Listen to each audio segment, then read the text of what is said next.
મારું નામ અશ્વિનભાઈ સવજીભાઈ માંગુકિયા, ગામ દડવા રાંદલના. હું ઘણા ટાઈમથી અહીંયા ખેતીની સાથે સંકળાયેલો વ્યક્તિ છું. અહીંયા મારે જણસી કપાસ લઈને આવવાનું થતું હોય છે અને અહીંયા ભાવ જે ચેક કર્યા પછી જે ભાવ આપવામાં આવે છે અને એ માલ લઈને જ્યારે અમે અહીંયાથી જીનમાં જઈએ છીએ તો ત્યાં અમારી સાથે કડદો કરવામાં આવે છે. કડદો એટલે શું? એટલે કે કપામાં તમારું હવા છે, કપામાં તમારો માપ નથી બરોબર, તમારો ઉતારો બરોબર નથી, આ નામે ખેડૂતોને છેતરવામાં આવે છે અને 80 થી 100 રૂપિયા કે 50 રૂપિયા કે 120 રૂપિયા જેવો ભાવ પાછો મારે છે અને એ ભાવ બંધ થવો જોઈએ, પાછો મારવાનો એવી અમારી માંગ છે. અને અમે અહીંયાથી માલ 5 કિલોમીટર, 4 કિલોમીટર, 3 કિલોમીટર, 10 કિલોમીટર સુધી જીન બધાના આઘા છે, તો અહીંયાથી ઉતારવા પણ અમારે જવો પડે. અમારી માંગ એ છે કે એ માલ તમારે અહીંયાથી લઈ જવાનો હોય.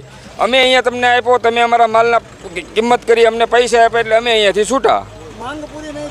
માંગ પૂરી ન થાય ત્યાં સુધી અમે રાજુભાઈ કરપડા જેવા આગેવાનોની સાથે અમે ખેડૂતો આ મુદ્દા ઉપર લડતા રહીશું. અને